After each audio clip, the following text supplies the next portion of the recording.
Yo abusuafo ye mama kwaba bim eba Akesem TV so Akesem Sports na yesa de bremo no si aka chem say inside the World Cup no ye be say from A to Z baby a pese ye de say World Cup is ye tu ase ansa na ye Akesem Sports ye jai World Cup na chidie ombo wie kura say ye be say the one stories ensem ye si e cha de bremo inside the World Cup edition no day 4 edition no ye de bremo no day 4 edition ye de aka chem no say you fan to so say bia World Cup start 11 from there be be mo say e sound group stage matches no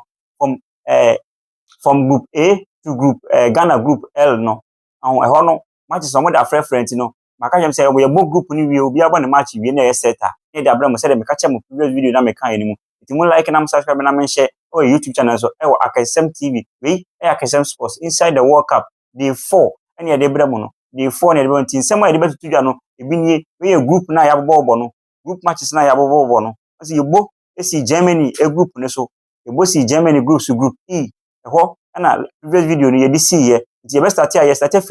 free group E mu ya ba group F mu ya ba group G ya ba group H ya ba group I sa be si Ghana a group last match obebo no na ye di ho sensem na e be brem pansa na ye be nsem ni na be brem no ye go form so yasene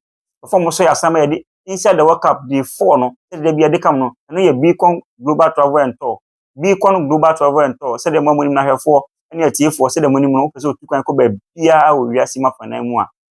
omo records omo history mu kire say bia obi anu a obodi me ya bia baka say na metua me besa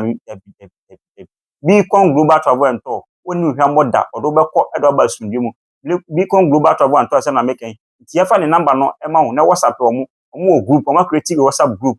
oba join wom ensem ekoso na Madam Comfort for the bibia be kire wo mo hu de ekọ nti Beacon Global Travel and Tour asem na yekan e fa number ne ma wo ne fa tu djama se de be ya wo so betumi no makasa account of person otukwan ko US because ko Canada ko ba bia bi no ho no ani so ade o ma ani so ade ho abam o number no 02502573 02573 69413 02573 69413 eno ne Beacon Global Travel and Tour na yan fa do mom so yasene ba ko san to so ma bi ma ni coverage phones phone papa fie coverage phones phone papa fie on ko no ma ni hwa moda se de ne nkola na kura be coverage phones unyampo coverage phones asem ne ka chewi ope iPhone ope phone bia se de bia ka no phone bia ope bia nya phone kwa no moton ope laptop ope headset bia ope bia in accessories bia any electronics thing bia ope bia no obenya ma coverage phones won asem ne ka che no ono so number no e WhatsApp na obenya no number no 0500 720765 0500 enti coverage phones e ho asem na ye ka no coverage phones e ho asem na ye di channel enti ahwefo ye twa e ho aba ye ba ensem na wo no ye de bebra mu another banger baby calm down yo this your body put in my heart for lockdown yo you feel like phantom if I tell you say I love you no dey for me yanga not tell me no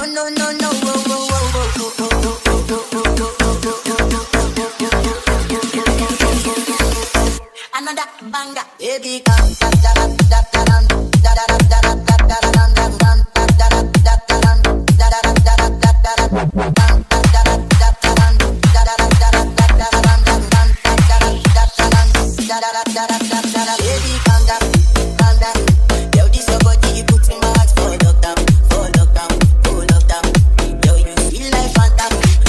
you are here for and wa kwa baba biem wa Akesem Sports so Akesem TV matches are your boy and World Cup inside the World Cup day 4 ho nsem ene ye de be mamu no nti munta metweku na mo like na subscribe o YouTube channel so Akesem TV mo like na comment section mo twa bibi fan show na yen so emrepa mu no e be kan e de amamu nti yen hyase a ye hyase afri as matches no ye last video ne de mamu no matches no ye ka EDC group E Germany match no nti si ana ye free Germany so ni atiesi mu asi matches on born 15-16 for no na manya de course so a shocking results Spain World Cup we catch them say obi anya obi a World Cup obi anya obi a World Cup obi anya obi a Spain ke ved ni Spain o de ho nsem e betu dwa nti Germany na na ye hyase afri ni hono mu a Germany ene Curacao ene boy e wi ase na Germany a chi Curacao sa match no on the 14th on the 13th to 14th mu no ho ana mbo sa match no Germany chi Curacao ehye ne 7-1 Kai Havertz ene Musiala efiri injury ba ye ni nyina no ye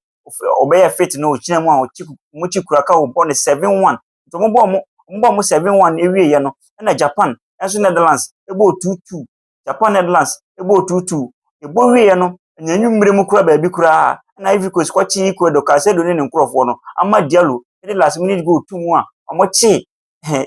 Ivory Coast eti Africa ni mu a ochi Ecuador ebo ne ka pio I want to me anya ho hwe omode pon ye na Sweden so de so awaso Isaac Isaac ne nkrofo no omo so chi Tunisia Africa we eje babia bonsam Yakobo wonu na bona pese na wo so bonsam tuni ko bi babia amadi aro ma ati Africa ni mu no na Tunisia so janugum ono so tena ma Sweden ebo no 5-1 Sweden ebo no 5-1 some match on 14 to 15 mu sa date 14 to 15 mu Sweden echi Tunisia ebo no 5-1 omo hweye na Spain eso ni Cape Spain ni Cape Verde match we ye ugade Yakopon enko sika hye investors for minimum musika hye papa match ne kwa dem misiri we ke fa ne ode pentwasi wono akama na tofa je konkran 0-0 no boy ye eti say 0-0 e wi match no na say Spain equipa no waje man of the match waje man of the match match say aje obi ansem match no me say we born obi waye record kese pa ma Africa Cape Verde for no mu do munya fa no wi na Belgium so ni Egypt African teams ni there omo ti animu akọ Tunisia ne or therefore South Africa and egu animu ase omo na egu animu Africa for animu ase so ye mpa ba no na Egypt Belgium and Egypt so ebo 1-1 na mo de pon ye fi wona Saudi Arabia and so Saudi Arabia and so any Uruguay is a match say ebo in the draw nko na Saudi Arabia and so Uruguay ebo 1-1 na last one no Iran therefore for Iran ebo ndi no be ye ma hye no Iran any New Zealand so any Chris Wood Nottingham Forest striker Chris Wood mu 2 assists say omode Iran ne New Zealand for no ebo 2-2 na omode free wonom yen to so efa matches ne be ma ene day on the 16th on the 16th endra on the 16th match a different equal 17th mu no France and Senegal ebe bo e wo mu group ne eno ne group I France on Senegal some match we catch them the tournament na ye no he ayi for efficacy for some money efficacy for mo de money be mpa kire mo ko efficacy mo ko ye adwuma no Senegal match no mo twa go ye reparation mo go and as Senegal win or draw if say tournament ni mo hye pa later make us na say France team no squad no do so team squad no do so mo ni teamwork Senegal team no mo bom mo ache ye pa enti mo teamwork no so ho no mo team na no hye meford ne ye enti mo hwe ne ye pa wo be wan so France be hye be o players no we di abo no ahwe obe mo be pa no aka Jesus Christ that time no na elite di atiefo na hwefo ene e to John France ebo wi a na Iraq no so group I do group no France Senegal Iraq na Norway na wasa group ni mbo wi a na Iraq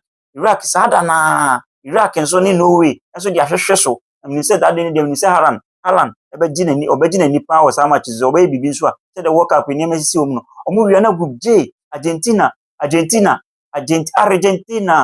omo ka say Argentina Lionel Messi onene nkrofo Argentina Real Madrid de be bosso omo de bosso omo de bosso wi no a no no 17th Ghana time 17th no 1 o'clock sheshe 1 o'clock sheshe na Argentina ene Algeria e dia bosso de nendo omo wi ye na some match we there ahia na sa quiet say Scotland any hate the enemy Austria any Jordan say the Ghana J5 no so be show 20 ana duru a ene e behwe nto mo wi a sa date na mu no sa date na mu twa 17th ni ba no won say the American time is me bobia time bi na ma hwe ni ya we UAE time nti ana what 44 hours afi me bi won so a time no check ya the American no so Saudi no so na fa nsa pepe Portugal eso ni DR Congo ebe bo DR Congo ene Portugal ebe bo omo so e group K nim omo bo wi a na yesi e ba be si e kuro no so o microphone Ghana on say omo ene be bo sa line no omo ne bo sa line no awi omo wi kura na ese no an no omo wi a England England match no obebo no on the 17th Ghana time 17th on the Ghana time 8 o'clock 8 o'clock Ghana time England ebebo no on the 17th Ghana time 8 o'clock oni Croatia na bebo ombo wi on the 17th na mu no na Ghana on my conclude Ghana ne Panama 11 Ghana time 11 o'clock 11 p.m. 11 p.m. na Ghana and Panama e dia bosso omo de bosso wi na on the 18th ahemachi 2 o'clock and on the last match first round mu group stage ni mu no Uzbekistan and Colombia Luis Diaz or the be en Sensania say ese tournament USA mu no play up so go kidia for one match use one match to be the top scorer in the World Cup nti unya sa afala ne sa na de bibi nti we ni nsem a de bere mu no nti yenkọ standing ne so yenkọ so groups no so be a start free no free Germany group E ne free Germany so Germany ne dikan or 3 points or 3.6 goals 3.6 goal Germany 3.6 goal Ivory Coast to so mienu ono so 3 points 1 goal 3 points plus 1 goal equal to so miensa ono so 0 point minus 1 goal 0 points minus 1 goal na Curacao group ni mu na waso teams na aka no ono so 0 points minus 6 goals na be na obete ne ho da be na Curacao obete ne ho yema group F no so ya Sweden Japan na Tunisia ugu ya ni mu ase no omo South Africa gu ya ni mu ase ba radio Tunisia wase ba bia Tunisia gu ya ni mu ase no group F no Sweden na dikan o 3 points plus 4 goals 3 points plus 4 so Tunisia 5-1 owi na Japan na to so mienu ono so 1 point no goal 1 point no goal if we Netherlands that so ono so 1 point no goal is omo ball draw 2-2 if we Tunisia na so omo group F ni mu no ono so 0 point minus 4 goals and no na ho yemla group G ni mu na New Zealand Chris Wood not for almost striker no Chris Wood ono New Zealand omo and dikan group G ni mu omo 1 point a match no group match ombo nya draw New Zealand ni Iran ebo 2-2 na Belgium ni Egypt so bo 1-1 enti New Zealand that first is omo she goals do chen Belgium mu ni tino omo that first omo group G ni mu omo 1 point no goal omo 1 point no goal Iran ne to so mienu ono so 1 point no goal Belgium to so miensa ono so 1 point no goal na Egypt so 1 point no goal tom group ni mu de 1 point nko draw nko no boy yankwenti shima piebe yantinsimu group H ni mu na Uruguay so na watie dikan ho no mu ono so 1 point no goal na Saudi Arabia to so mienu ono so 1 point no goal na Spain ni Cape Verde Spain ene Cape Verde ni mienu Cabo Verde ene Cape Verde no omo so board draw nti no ono so omo mienu na obi 1 point no goal 1 point Spain to so third na Cape Verde so omo na the last ono wo 4 ono so 1 point no goal that's so 4 no en team na group I eho na matches na France ene Senegal enso ba bebo no eno na ye de tutudwa amamuda no nti ye no ene nsem a ye de etudwa ye de amamu no ye nwura abakwasem kakra abakwasem na ye wura mu se ye busa mu nsem ba ko mienu bi se ade a we de Pele wawu kura we ye inside the World Cup day 4 ene ye bam Pele wawu kura ba record bi da honom we no me switch me de kakra bi as club ka bibi kakra bi wura Pele nti was Pele no wajini do national side ba wo ye record bi o class side me de mamo honom we de asem be me bi kwa boso kwa matida Pele what Pele ade wo ye no wa ye record bi a me pese me boss na nka mo hwe se ne yakose Pele Satoma no obo class side no bo ne class side ma Santos na what Pele e share 127 goals in the calendar year one season to say bia ya start January every season every August e kokosi May mu no Pele e share season goals one season no was 127 goals in the season Emma Santos in 1959 sa asema me sa record we me busa mo comment section mo fa to no obi betumi abreak sa record na obi betumi say one season 127 goals obi betumi ya na mo hwa de kakra ma me na Cristiano Ronaldo na Ronaldinho na Diego Maradona na Pele na Tia Konyaso na Lionel Messi ejina honom ne sankrofo we mu hwan na sorry ma Lionel Messi entena se hwan na sorry ma Lionel Messi entase na ye mama abakwa se bi de ato honom sisi ase no way tournament no wom Norway ɛwɔ tournament nim na Norway ɔwɔ group I a France, Senegal, Iraq ɛna Norway ɛna ɛwɔ hɔnom. Norway ɛwɔ ɛne Brazil wɔ abakɔsɛm bi sɛ ɔmo ne the only country a Brazil ɛnhyɛ ɔmo da. Ɔmo abɔ 4 matches Brazil nhyɛ ɔmo da. Nti wei yɛ record da. Nti sɛ bi in case Norway qualify na ɔmo ne Brazil kɔhyia na wahwɛ ne yie. Efikɛseɛmfo no mahwɛ ne yie paa. Ɛfiri sɛ Norway ɛne Brazil abɔ 4 matches. Ɔno abɔ 4 matches.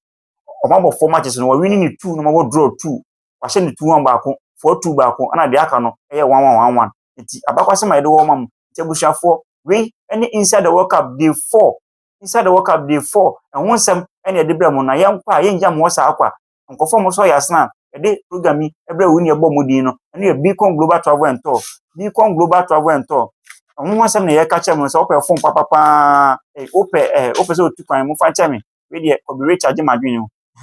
Wopɛ sɛ otu kwan ɛfa baabia wopɛ sɛ wokɔ UAE wokɔ Qatar wokɔ US wokɔ Canada wokɔ Hefa Nicaragua wokɔ Vietnam baabi wopɛ sɛ wokɔ bia no Beacon Global Travel and Tour ɔmo sɛ ɔmo na wobɛkɔ nyinaa ne sɛ wonya sika kakra na wode passport kwa de wasɛm kwa de na simple kwa ba woni bi ɔmɛyɛ ama Beacon Global Travel mo number no to dwa na mo so munya mo nam na mo kasa WhatsApp go bɛyɛ ade o